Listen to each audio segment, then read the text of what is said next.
Hello दोस्तों, finally हमारे paper आज खत्म हो गए। इकोनॉमिक्स का पेपर आपका अच्छा ही हुआ होगा। क्वेश्चन पेपर को देख के मुझे ऐसा लग रहा है कि बड़े समय के बाद इस बार पेपर थोड़ा सा आईसीएआई ने इजी टाइप का दिया हुआ है। बहुत ज्यादा ट्रिकी पेपर नहीं है। आइए हम लोग अनवील करते हैं क्वेश्चन पेपर को। मैं सारे आंसर्स बताता हूँ, चैप्टर्स बताता हूँ, पैरास बताता हूँ। Question number 1, without wasting any time, the maximum amount of output की बात हो रही है that can be produce with given quantities of input under a given state of technological knowledge. ये तो समझ में आ गई बात हम लोग को। फंक्शन का क्वेश्चन और आउटपुट दिया हुआ है, इसका मतलब ये प्रोडक्शन फंक्शन है। इसका मतलब ये क्या है? प्रोडक्शन फंक्शन है। इजिली आप लोग समझ गए होंगे कि ये हमारा चैप्टर नंबर 3 यूनिट नंबर 1 का क्वेश्चन है। आइए सेकंड क्वेश्चन की तरफ चलते हैं। Question number 2, when a firm decides to change its product line ही चेंज कर रही है। अभी तक जूते बनाती थी, अब स्टेशनरी बना रही है, आटा दाल चावल बना रही है, कपड़े बना रही है, यानी कि अपनी प्रोडक्ट लाइन चेंज कर रही है, रिप्लेस कर रही है worn out machinery by new production facility और require a new set of clients, it will have to incur. भाई उसने अपना क्या किया है, न्यू सेट ऑफ क्लाइंट्स कर रहे हैं, तो क्या इनकर करेंगे वो लोग? यानी कि इसमें कहीं ना कहीं वो लोग नई कॉस्ट इनकर करेंगे, पुराने खर्चे हटाएंगे, पुरानी मशीनरी बेचेंगे, 1 लाख की बिकेगी, नई मशीनरी 5 लाख की आएगी, तो 4 लाख रुपए इनके एक्स्ट्रा लगेंगे। इंक्रीमेंटल कॉस्ट लग जाएगी इनके ऊपर। क्या लग जाएगी? इंक्रीमेंटल कॉस्ट लग जाएगी। तो ये भी थोड़ा सा ट्रिकी क्वेश्चन था। चैप्टर 3 यूनिट 2 का हो गया ये। आईसीआई लाइन से लगता क्वेश्चन दे रहा है। Question number 3, according to the theory of production and cost in business economics, theory of production and cost की बात हो रही है। ठीक है। Cost can be of following types, fix cost, variable cost, semi variable cost, fix variable, semi variable. ये easy question आ गया हमारे सामने, ये कोई बच्चा कर लेगा, मुझे इसके बारे में ज्यादा बोलने की जरूरत नहीं है। चैप्टर 3 यूनिट 2 है ये भी। Chapter 3 unit 2। Question number 4, to make the job contents interesting and challenging is a dash objective of an organisation. अच्छा, क्या ये सोशल ऑब्जेक्टिव है? नहीं। क्या ये ऑर्गेनिक ऑब्जेक्टिव है? ऑर्गेनिक ऑब्जेक्टिव तो प्रॉफिट कमाना होता है। क्या ये नेशनल ऑब्जेक्टिव है? नेशनल ऑब्जेक्टिव तो टैक्सेस देना होता है। क्या ये ह्यूमन ऑब्जेक्टिव है? क्योंकि इंटरेस्टिंग और चैलेंजिंग बनाना है लोगों के लिए, फॉर द एम्प्लॉइज, इसलिए ह्यूमन ऑब्जेक्टिव समझ में आ रहा है। ठीक है। चैप्टर 3 यूनिट 1 एंटरप्राइज ऑब्जेक्टिव्स का टॉपिक है। बहुत बढ़िया। क्वेश्चन नंबर 5 में आ जाएं। Which factor of production is that part of wealth of an individual और कम्युनिटी दैट में B use for further production. Further production के लिए हम लोग क्या यूज करते हैं? टॉपिक ये इजी हमारा। हम लोग कैपिटल को यूज करते हैं फर्दर प्रोडक्शन के लिए, तो सी आंसर हमारा बिल्कुल सही है। बहुत इजी टॉपिक हो गया ये हमारे लिए। चैप्टर 3 यूनिट 1 का है। क्या बात है, शुरुआत के सारे क्वेश्चन चैप्टर 3 से आ रहे हैं। ठीक है। आगे आते हैं, द थ्योरी ऑफ गेम्स। ये देखिए, थ्योरी ऑफ गेम्स मैंने आप लोग को क्लास में ही इंपॉर्टेंट मार्क करवा दिया था और कहा था इसके नाम आ जाएंगे ऑथर्स के। तो थ्योरी ऑफ गेम्स किसने दिया था? थ्योरी ऑफ गेम्स दी थी वॉन न्यूमैन साहब ने। तो ये देख के ही समझ में आ रहा है हमारा आंसर सी है। इसमें टाइम नहीं लगाते हैं, आगे बढ़ते हैं। रट्टाफिकेशन वाला क्वेश्चन था। क्वेश्चन नंबर 7 प्रैक्टिकल आ गया। Assume the cost of producing 500 units to be 25,000। 25,000 रुपए लग रहे हैं 500 यूनिट्स बनाने में, तो 50 रुपए एक लग गए। इन्वेस्टमेंट 1.5 लाख रुपए का है। 1.5 लाख, 1 2 3 4 इंटू 10%, यानी कि 15,000।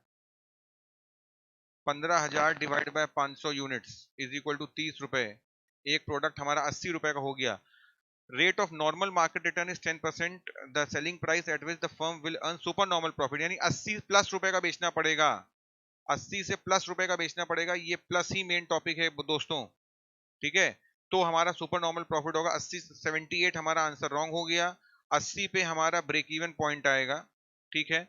इन्होंने कहा लेकिन हमें चाहिए सुपर नॉर्मल प्रॉफिट, तो 80 भी रॉन्ग हो गया, 76 रॉन्ग हो गया, 82 हमारा राइट आंसर है। ठीक है। देखिए, बहुत से ऑथर बोलेंगे कि इसका आंसर 80 है, लेकिन 80 नहीं होगा, क्योंकि 80 पे उसका केवल नॉर्मल प्रॉफिट होगा।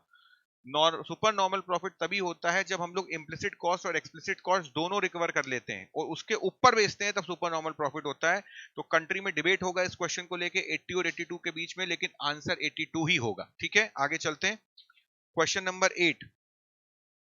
Question number 8, when goods are sold based on product differentiation, it is known as. Product differentiation is the keyword. यानी कि देखिए, परफेक्ट कंपटीशन में तो होमोजेनियस प्रोडक्ट होता है, ठीक है ना।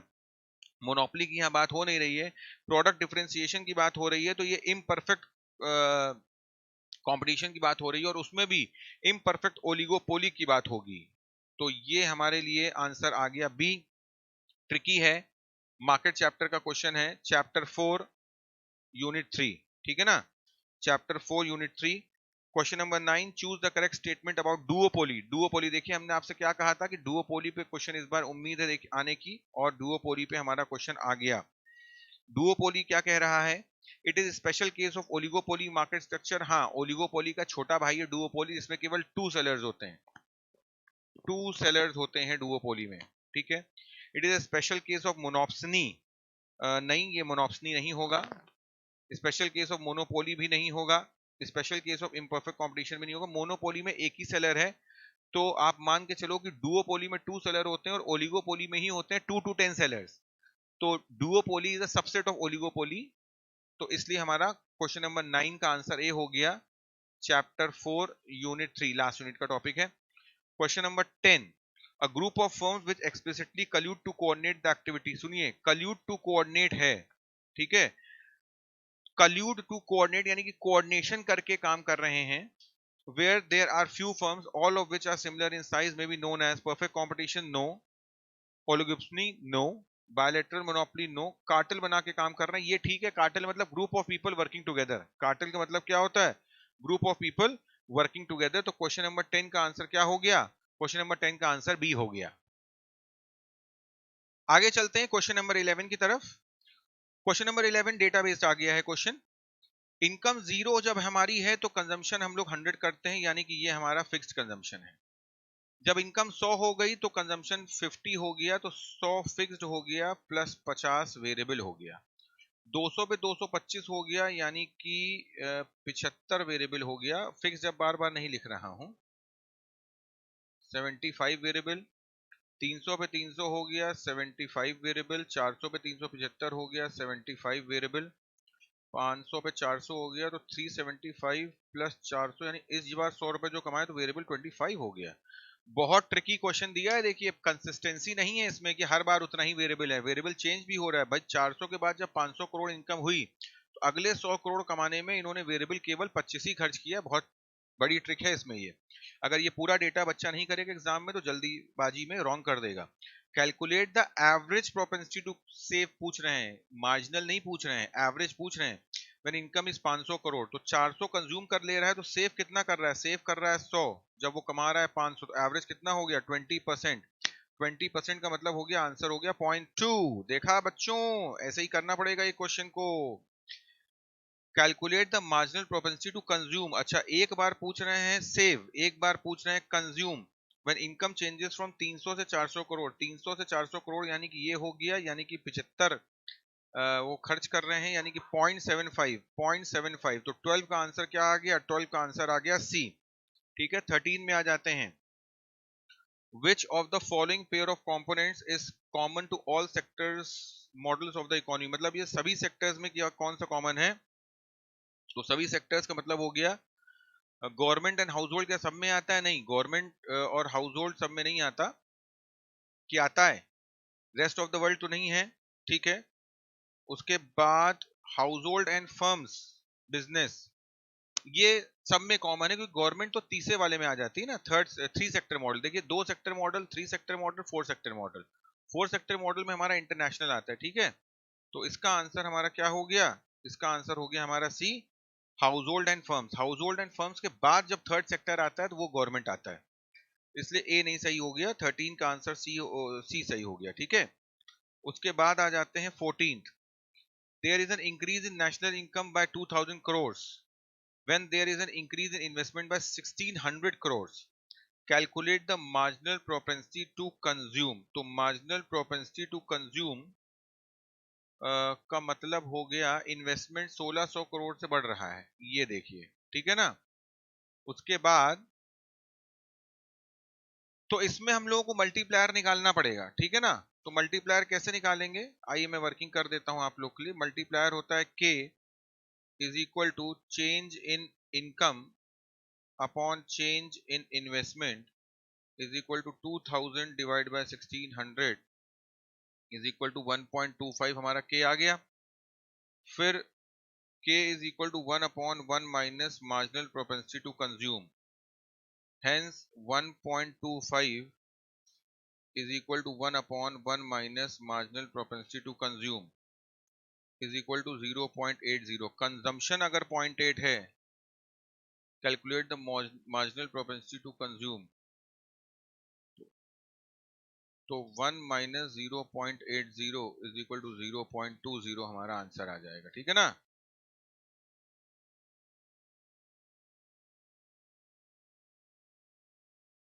तो क्लियर हो गया हम लोगों को, 0.2 हमारा आंसर है, क्योंकि 1 minus marginal propensity to consume आया है 0.8, तो 1 से क्या माइनस करेंगे, 0.8 आ जाए तो 0.2 माइनस करेंगे, 20%। अगला question, if the money supply increases by 750 crores when there is an injection of 250 crores, तो the open market operations by the central bank of the country, calculate money multiplier। बिल्कुल easy है यार, money multiplier 750 divided by 250 is equal to 3 times, answer C हो गया। ठीक है। Question number 16, calculate the currency with public from the under mention data. Calculate the currency with public, तो ये सब ऐड करना पड़ेगा।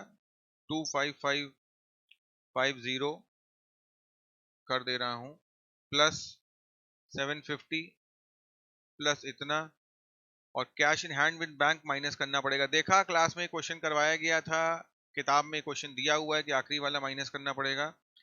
तो आपका आंसर क्या है, आपका आंसर आ जाएगा इसमें 3509,800। ठीक है ना।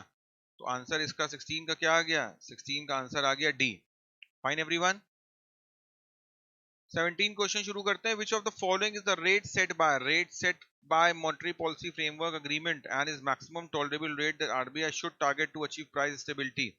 तो कह रहे हैं इससे ज्यादा रेट महंगा नहीं होना चाहिए किसी भी कीमत पे, इससे ज्यादा रेट महंगा नहीं होना चाहिए किसी भी कीमत पे। हम लोग को पता है इन्फ्लेशन एक रेट पहले सेट कर दिया जाता है, इससे ज्यादा महंगाई होगी तो देश में त्राहिमाम मच जाएगा। ठीक है ना। तो इन्फ्लेशन रेट हमारा इसका आंसर आ गया, डायरेक्ट क्वेश्चन है। If the credit multiplier is 4, credit multiplier 4 है हमारा, तो इसका मतलब calculate the required reserve ratio. Required reserve ratio होता है 100 divide by 25 is equal to 4।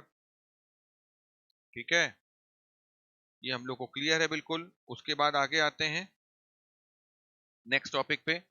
Controlling credit by not lending to selective industries और speculative business is referred to as. Okay, controlling credit, credit को control कर रहे हैं, कुछ industries को उधार ना दे के, तो उसको कहते हैं हम लोग सेलेक्टिव क्रेडिट कंट्रोल। क्या कहते हैं, सेलेक्टिव क्रेडिट कंट्रोल।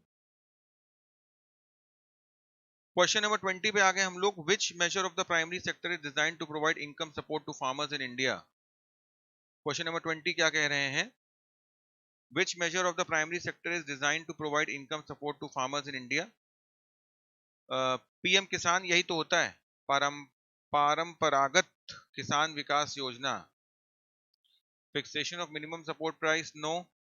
प्रधानमंत्री फसल बीमा योजना, नो। तो क्वेश्चन नंबर 20 का आंसर क्या हो गया, क्वेश्चन नंबर 20 का आंसर ए हो गया। 21 क्वेश्चन पे आते हैं हम लोग अब। 21 क्वेश्चन क्या कह रहा है, which of the following policies is focused at the empowerment of micro small and medium enterprises। तो micro small and medium enterprises उद्यमी भारत करता है। उद्यम means starting a new work, जो लोग उद्यम करते हैं, काम करते हैं। Question 22, interest rate liberalisation and reduction in control on banks, मतलब दोनों चीजें, इंटरेस्ट रेट में लिबरलाइजेशन भी कर रहे हैं और रिडक्शन इन कंट्रोल भी कर रहे हैं। तो उसके लिए कह रहे हैं क्या ये फिस्कल रिफॉर्म्स हैं, हाँ हैं। क्या ये सिर्फ मॉनेटरी रिफॉर्म्स हैं, नहीं। क्या ये क्योंकि रिजर्व बैंक ऑफ इंडिया से रिलेटेड हैं और लिबरलाइजेशन से रिलेटेड हैं, इंटरेस्ट रेट से रिलेटेड हैं, तो क्या ये कैपिटल मार्केट रिफॉर्म्स हैं, हाँ कह सकते हैं। क्या ये फाइनेंशियल सेक्टर रिफॉर्म्स हैं, केवल नहीं उससे बड़े हैं। तो क्वेश्चन नंबर 22 में एक बार फिर से रिव्यू करना पड़ेगा। इंटरेस्ट रेट है, एक मिनट, क्योंकि ये इंटरेस्ट रेट है तो इसका मतलब ये करना पड़ेगा, इसको एक बार रिव्यू करते हैं हम लोग। इंटरेस्ट रेट क्या फिस्कल में आता है, तो इंटरेस्ट रेट फिस्कल में नहीं आता, क्योंकि फिस्कल में क्या आता है, रेवेन्यू, एक्सपेंसेस एंड टैक्सेस। ठीक है, इंटरेस्ट रेट क्या मॉनेटरी में आता है, ठीक है ना, इंटरेस्ट रेट लिबरलाइजेशन की बात हो रही है।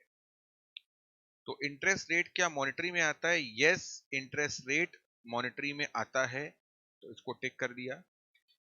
इंटरेस्ट रेट क्या कैपिटल मार्केट में आता है? इंटरेस्ट रेट क्या कैपिटल मार्केट में आता है? लिमिटेड आता है, बहुत ज्यादा नहीं आता है, इसको भी क्रॉस करके चलते हैं।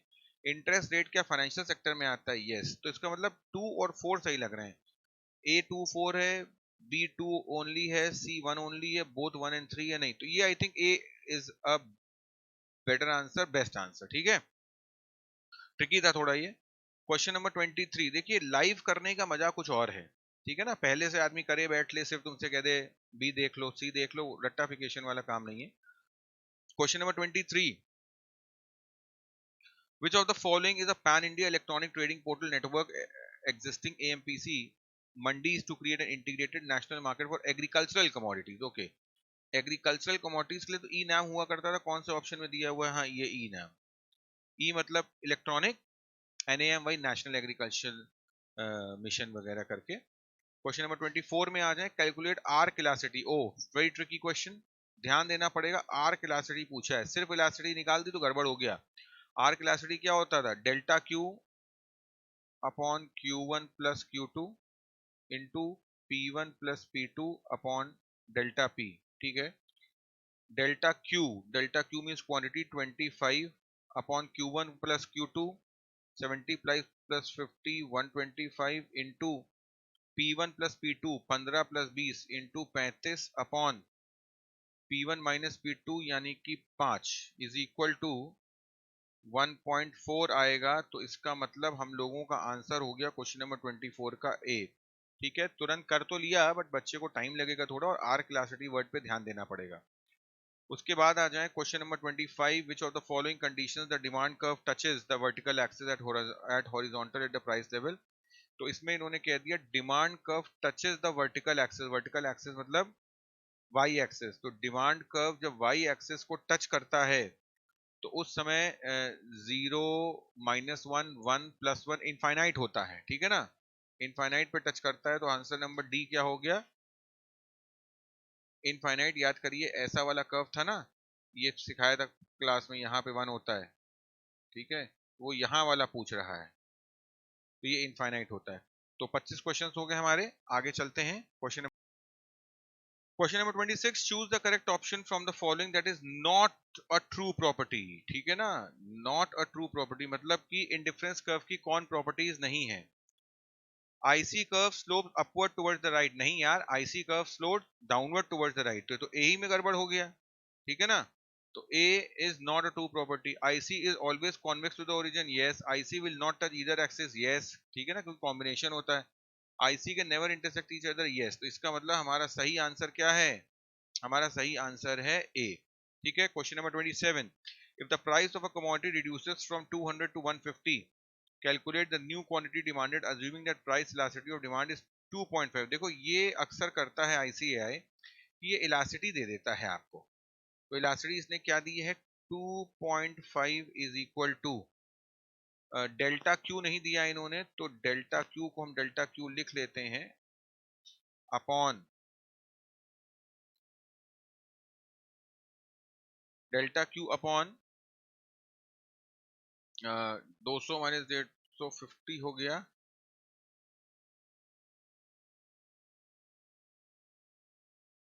इंटू 200 बटे ये 25 हो गया। ठीक है, तो डेल्टा क्यू क्या हो गया?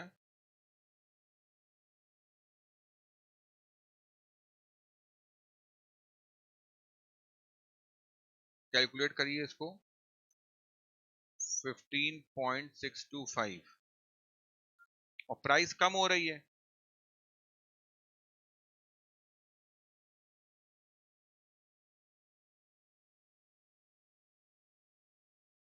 तो इसका मतलब बढ़ जाएगी। 25 से ऐड कर दें, 25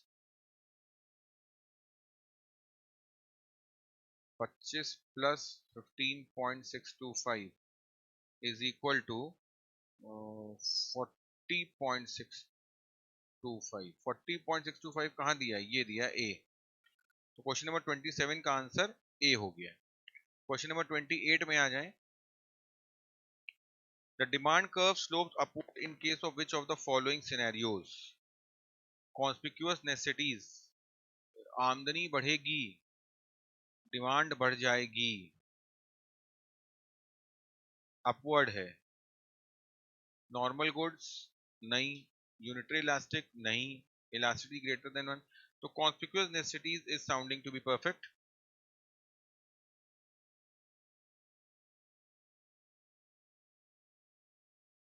Calculate the AR when MR is equal to 15 and price elasticity is equal to 1.5. सीधे फॉर्मूला लिखो 1 मिनट के अंदर.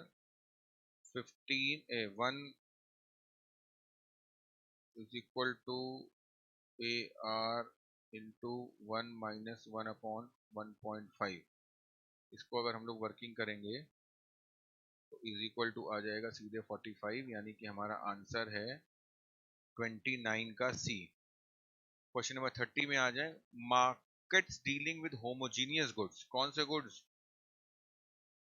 Homogeneous products which perfect substitutes are referred to as. Perfect substitutes of each other में homogeneous products मतलब वही हर दुकानदार हर ठेले वाला एक ही प्रोडक्ट बेच रहा है, ऐसा परफेक्ट कंपटीशन में होता है. किसमें होता है?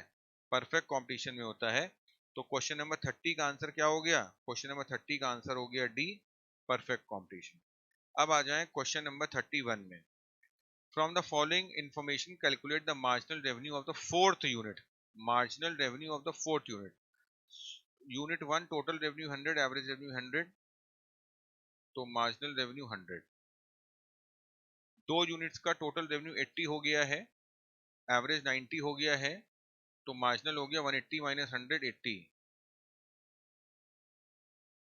इसका मार्जिनल हो गया 240 माइनस 180 60. 300 माइनस 240 हो गया 60. 330 माइनस 300 हो गया 30. तो कह रहे हैं from the info calculate the marginal revenue of the fourth unit. Fourth unit का मार्जिनल रेवेन्यू यहाँ पे तो भाई 60 दिख रहा है. ठीक है, 60 ऑप्शन में कहाँ दिया है? डी ऑप्शन में दिया है. तो 31 का आंसर क्या हो गया? डी. क्लियर हो गया ना? उसके बाद आ जाएं 32 में. The factors which determine the type of market are size of production, extent of demand and nature of the commodity. ये डायरेक्ट क्वेश्चन है, इसमें कोई रॉकेट साइंस नहीं है. आगे चलते हैं. 32 के बाद 33 में आ जाएं. 33 क्या कह रहा है? Considering the real GDP. 33 कह रहा है considering the real GDP to be 4500 crores and the nominal GDP is 6750 crores. Calculate the GDP deflator. Calculate the GDP deflator. आइए दोस्तों 33 में देखें. Considering the real GDP is 45 crore and the nominal GDP is 6750 crore. Calculate the GDP deflator. अब हम लोग को पता है जीडीपी डिफ्लेटर का फॉर्मूला क्या होता है. जीडीपी डिफ्लेटर निकलेगा 6750 divided by 4500 into 100 is equal to 150 आ जाएगा 1.5 टाइम्स. तो सीधे हम लोग यही कर दें, काम खत्म. ठीक है, शॉर्ट में कर दिया. Question number 34. Calculate NNP at NP when NNP at FC is 15,000 crore. Indirect taxes are 450 and direct taxes are 175. ठीक है, तो इसको आइए देखें, करते हैं. Net indirect taxes is equal to indirect taxes minus subsidy is equal to 450 minus 250 is equal to 200 CR. ठीक है, और 200 CR NNP एट NP करना पड़ेगा. NNP at MP is equal to 15,000 crore plus 200 crore is equal to 15,200. ठीक है ना, 15,200. Question 34 हो गया. क्वेश्चन नंबर 35 पे आ जाएं.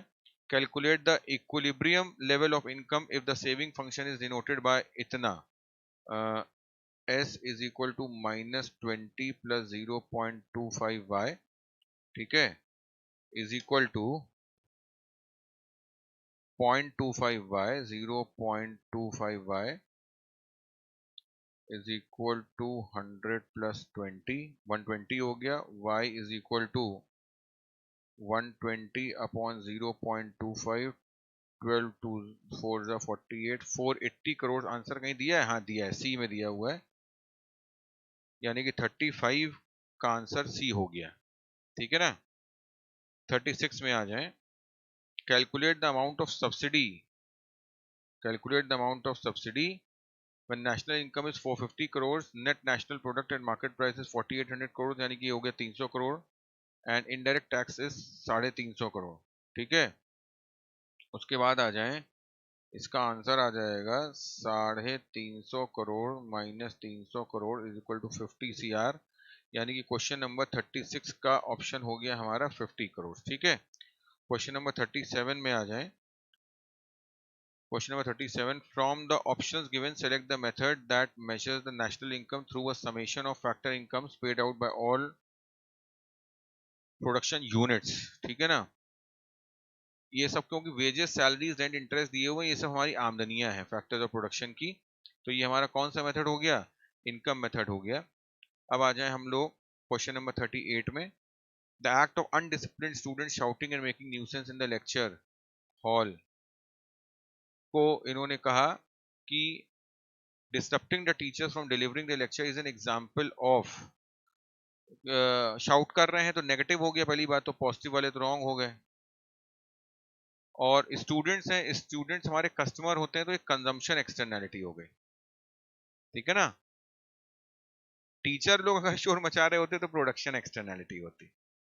तो क्वेश्चन नंबर 39 में आ जाए। क्वेश्चन नंबर 39 क्या कह रहा है?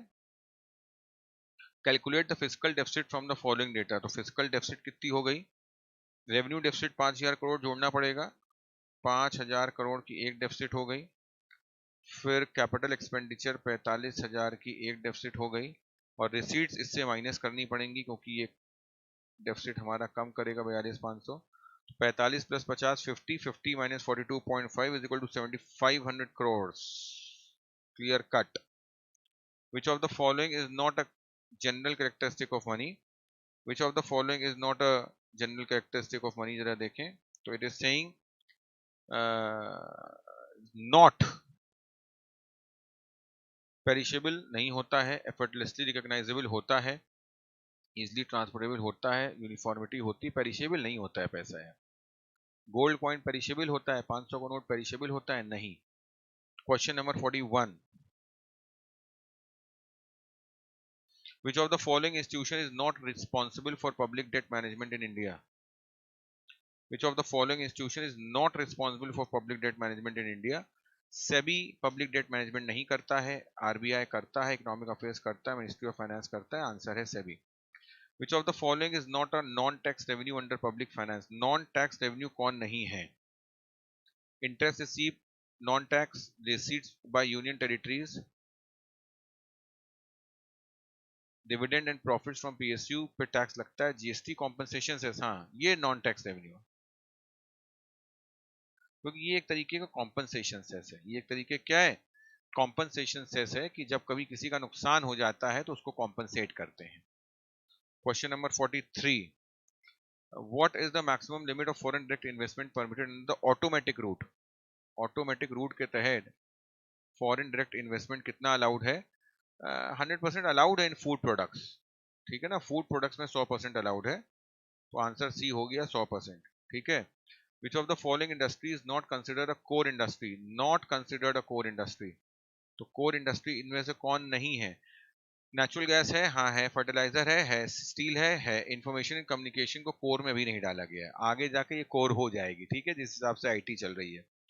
उसके बाद आ जाए क्वेश्चन नंबर 45। 45 क्या कह रहा है?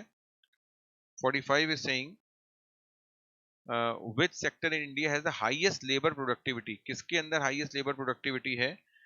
प्राइमरी में यस, सर्विस में यस, सेकेंडरी में यस, मैन्युफैक्चरिंग में यस। प्राइमरी होता है एग्रीकल्चर, सेकेंडरी होता है मैन्युफैक्चरिंग, लेकिन इन्होंने डी में भी मैन्युफैक्चरिंग दे रखा है, ये इन्होंने थोड़ा सा वो कर दिया, लेकिन क्योंकि सेक्टर पूछा है इसलिए हम लोग प्राइमरी सेकेंडरी में सेकेंडरी रखेंगे। मैन्युफैक्चरिंग में सबसे ज्यादा हाईएस्ट लेबर प्रोडक्टिविटी है। ठीक है। What is the full form of ECLGS? बहुत सही, फुल फॉर्म बहुत दिन बाद आया है। ICAI फुल फॉर्म पूछ दे, ये बहुत बड़ी बात है। Emergency credit line guarantee scheme.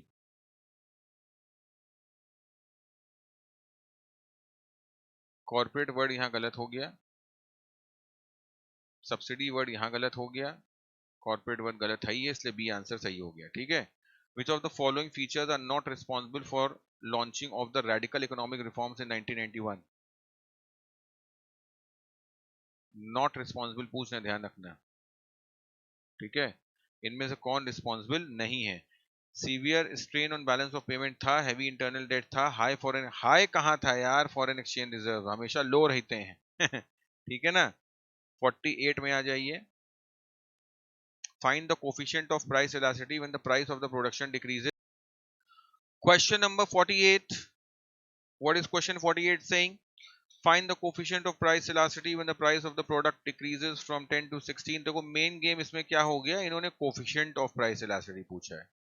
Coefficient का मतलब क्या हो गया कि हम लोगों को साइन के साथ काम करना है। ठीक है, तो डेल्टा क्यू 10 से 20 हो गया, 10 अपॉन -4 इंटू 10 अपॉन 10, पुराना वाला फॉर्मूला अपना आ गया, तो इज इक्वल टू -2.5। आंसर हमारा हो गया डी। इजी है, सबको आ गया। Next question, question number 49। When the price of the sugar is 60, its demand is 10। ठीक है, subsequently when the price of the coffee declines, coffee मतलब शुगर और कॉफी को क्या हो गए, कॉम्प्लीमेंट्री हो गए। From 500 to 450 the usage of sugar rises from 10 kg to 15 kg। भाई जब कॉफी सस्ती हो गई तो लोग कॉफी ज्यादा पीने लग गए, कॉफी ज्यादा पीने लग गए तो शुगर ज्यादा कंज्यूम होने लग गई। ठीक है ना, तो 5/50 -50, कोफिशिएंट तो पूछ नहीं रहा है, केवल क्रॉस इलास्टिसिटी पूछ रहा है, multiply by 500/10 is equal to -5। -5 answer हमारा ये आ गया। ठीक है, दिया हुआ, ठीक है, कोई बात नहीं। आगे आते हैं।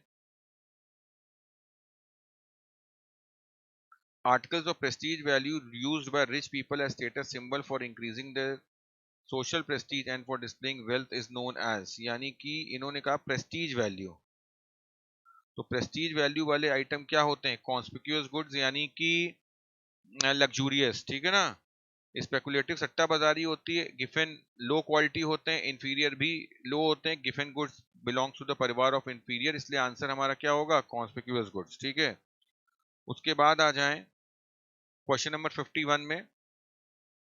For house hold suppose income elasticity of commodities arrived at 0.5, what can be assumed about the nature of the good. 0.5 है, 0.5 का मतलब हो गया लेस देन 1। ठीक है, तो इनकम इलास्टिसिटी 0.5 है, what can be assume about the nature of the good, मतलब इनकम अगर बढ़ेगी, percentage change in demand upon percentage change in income इस 0.5, तो ये नॉर्मल गुड्स का होगा। लग्जूरियस देखिए नहीं होगा, इंफीरियर नहीं होगा, इंफीरियर लेस देन 1 होगा, लग्जूरियस ग्रेटर देन 1 होगा, जीरो होगा नहीं, नॉर्मल गुड होगा ये। ठीक है, very very nice and basic tricky question. 52, which of the following is not a set of complementary good. कह रहे हैं not a set of complementary good.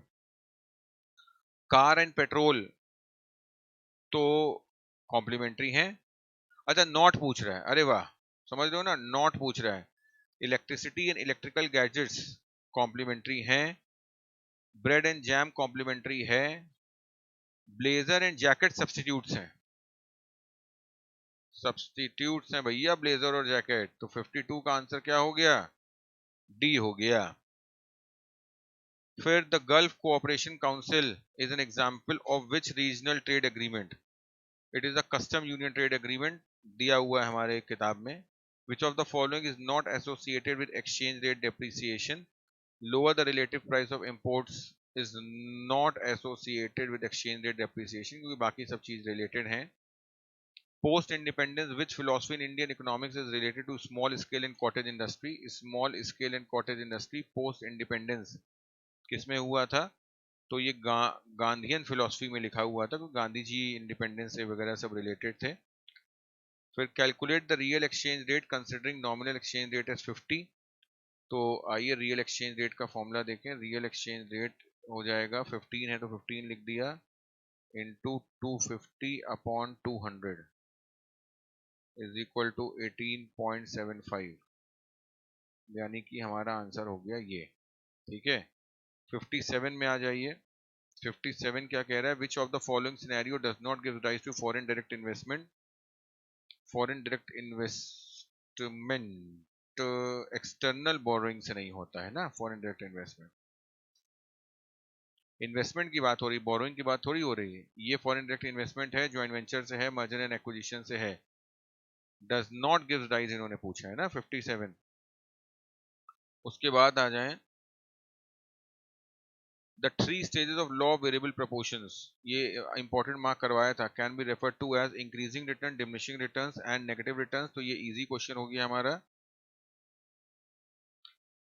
Complete the statement by selecting the correct option. A firm can earn zero economic profit if price is equal to minimum average total cost. हाँ ठीक है, price greater है तो फिर zero कहां से आएगा? फिर तो इकोनॉमिक प्रॉफिट आ जाएगा।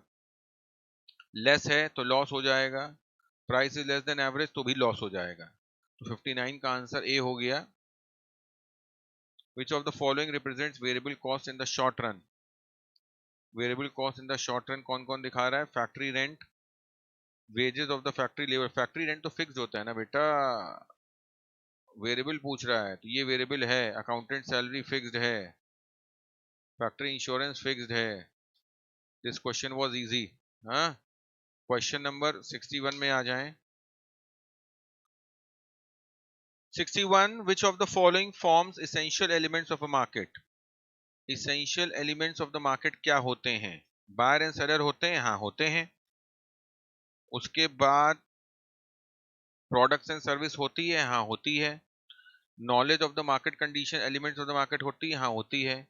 Multiple prices for a product, multiple prices थोड़ी होते हैं किसी के। तो आंसर हो गया 1, 2 एंड 3। तो 61 का आंसर हो गया A. Which of the following is not an internal cause of business cycle? ये नॉट इनका बहुत फेवरेट है, इसी से बच्चों को फंसाते हैं। Internal cause of business cycle, natural factors तो एक्सटर्नल कॉज हो गया ना।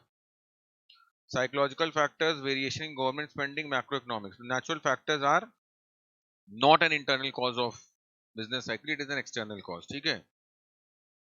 विच of the following is not an example? फिर देखो not.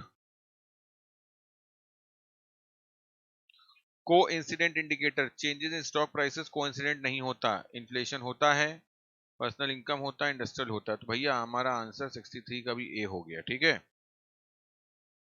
Which phase of business cycle is characterized by, I repeat, which phase of business cycle is characterized by rapid rise in output prices? किस चीज से output prices में एकदम से rapid rise हो जाता है? तो देश की तरक्की होगी, प्रॉस्पेरिटी होगी तो रैपिड राइज हो जाएगा। बी आंसर सही है। 65 में आ जाएं। Unemployment, corporate profit and labour cost per unit of output are examples of which type of economic indicators? पहले इंडिकेटर्स देखो, unemployment, corporate profit and labour cost per unit. ठीक है, तो ये हमारे सब लैगिंग इंडिकेटर्स होते हैं, ये चैप्टर में दिए हुए हैं। ठीक है, आगे चल रहे हैं। The difference between market price and factor cost of an aggregate like GDP is? Market price and factor cost, NIT net indirect taxes कई बार पढ़ चुके हैं। एक हलवा क्वेश्चन आया जो हम लोग को सबको आता है। 67, surcharge on certain duties and taxes for the purpose of union are based on which of the following articles? ये आर्टिकल वर्ड मैंने आपको लिखवाया था कि 271 आर्टिकल मार्क कर लीजिए, देखिए आ गया। ठीक है। Which of the following is not a criteria of distribution of central taxes? Not a criteria for distribution of central taxes. Area होता है, यस। पॉपुलेशन होता है, यस। फॉरेस्ट होता है। अडल्ट लिटरेसी के हिसाब से हम लोग कोई सेंट्रल टैक्सेस नहीं बांटते हैं। मतलब ऐसा नहीं है कि किसी स्टेट में लिटरेट लोग ज्यादा है तो उनको पैसे कम दे देंगे या ज्यादा दे देंगे। बस हाँ, एरिया के हिसाब से बांटते हैं, फॉरेस्ट के हिसाब से बांटते हैं, पॉपुलेशन के हिसाब से बांटते हैं। Question number 68 is very very naive and basic. Question number 69, government spending that does not contribute to GDP because income is only redistributed from one group of people to another without any direct contribution is known as public expenditure। सरकारी खर्चे की बात हो रही है। ठीक है।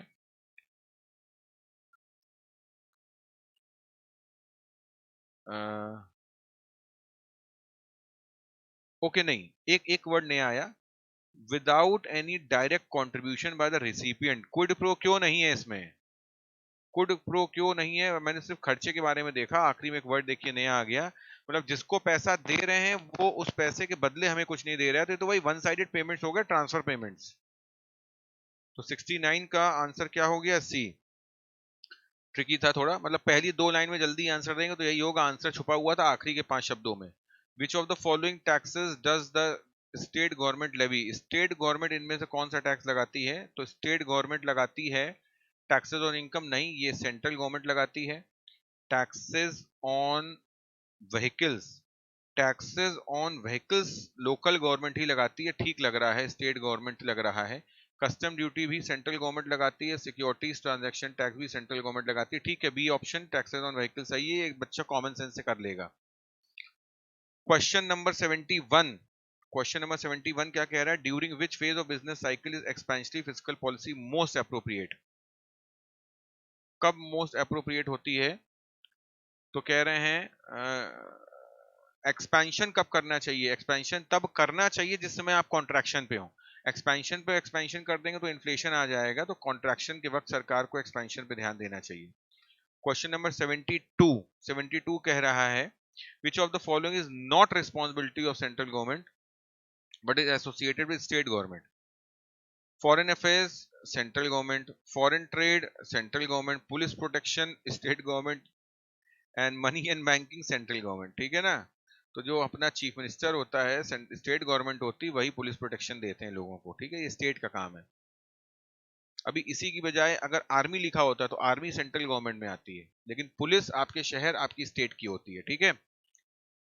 Which form of tariff is determined based on the specific contents of the imported goods? Specific contents मतलब केजी के हिसाब से टैरिफ लगाएंगे कि मीटर के हिसाब से टैरिफ लगाएंगे, तो वो उस प्रोडक्ट का टेक्निकल टैरिफ होता है, ये हम लोग क्लास में पढ़ चुके हैं।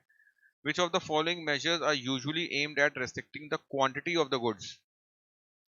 इससे ज्यादा इंपोर्ट नहीं करने देंगे, इससे ज्यादा एक्सपोर्ट नहीं करने देंगे, तो ये गवर्नमेंट प्रोक्योरमेंट पॉलिसीज है नहीं, रूल्स ऑफ ओरिजिन है नहीं, non automatic licensing and prohibitions है, हाँ प्रोहिबिशंस है कि ऑटोमेटिकली लाइसेंस नहीं मिल जाएगा आपको और आपको प्रोहिबिट कर रहे हैं काम करने से, डिस्ट्रीब्यूशन रिस्ट्रिक्शंस है नहीं, डिस्ट्रीब्यूशन के रिस्ट्रिक्शंस नहीं है। 75 में आ जाए, Which of the following is not an assumption of absolute advantage theory? Absolute advantage theory वही टू कंट्री वाला होता है ना, एक घंटे के लेबर में कौन कितना बना रहा है।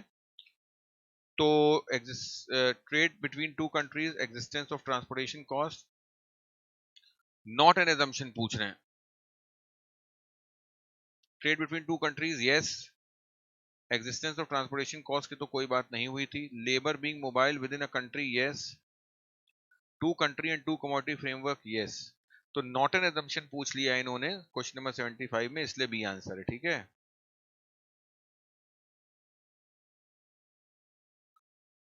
क्वेश्चन नंबर 76 क्या कह रहा है?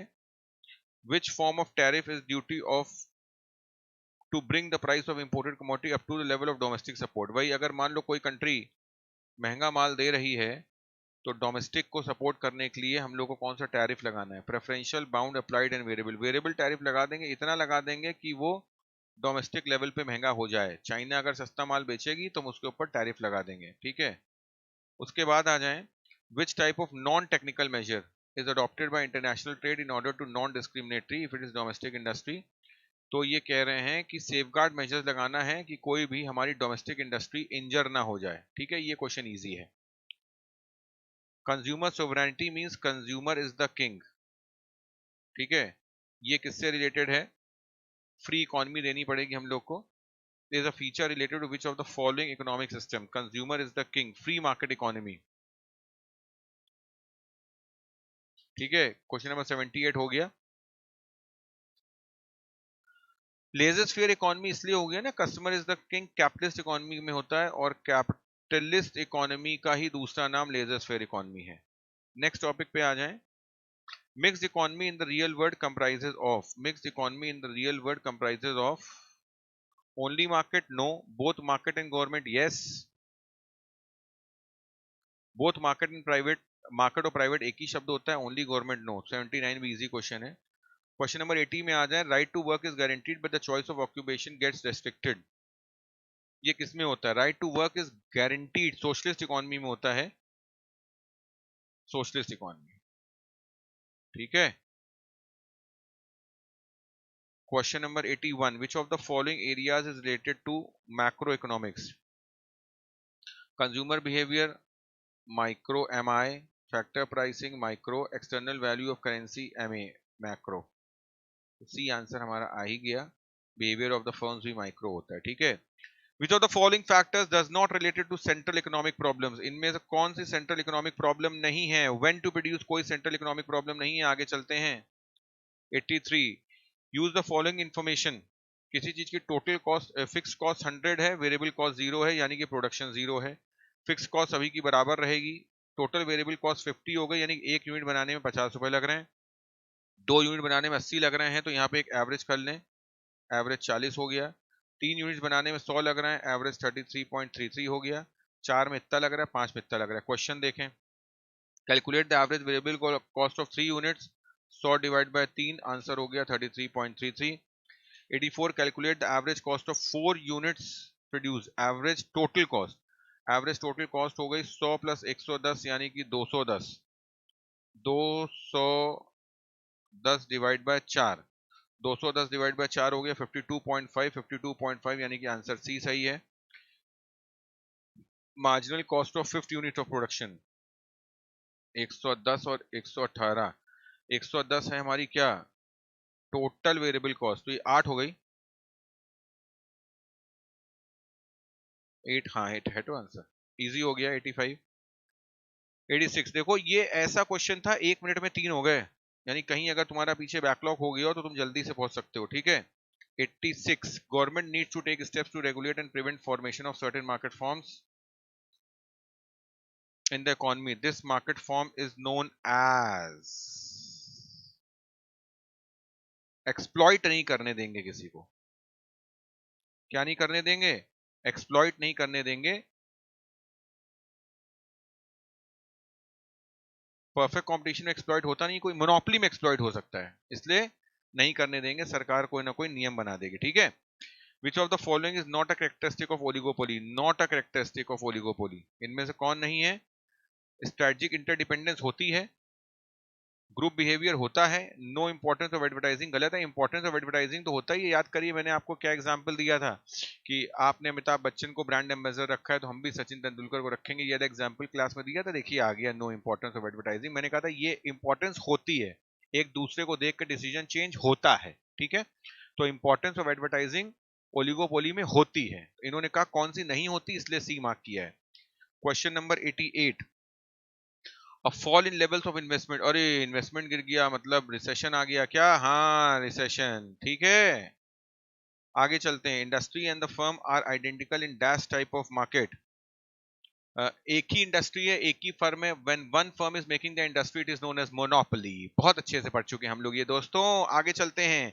Select the correct option from the following which represents market classification based on the volume of the business. Volume of the business के हिसाब से, वॉल्यूम ऑफ द बिजनेस के हिसाब से स्पॉट मार्केट होती है, नो स्पॉट मार्केट तो एक हाथ दे एक हाथ ले, रेगुलेटेड मार्केट तो सरकार की होती है, retail market. Select the correct option from the following which represent market on the basis of volume. हाँ, रिटेल एंड होलसेल ये वॉल्यूम के हिसाब से होती है, तो सी आंसर फिलहाल सही है। लोकल मार्केट कुछ नहीं होता इसमें, इससे रिलेटेड नहीं होता है। ठीक है। फिर आ जाए हम लोग क्वेश्चन नंबर 91 पे। Which of the following statements correctly explains the relationship between marginal propensity to consume? Marginal propensity to consume मतलब 100 रुपए में 80 रुपए खा रहे हैं, 20 बचा रहे हैं।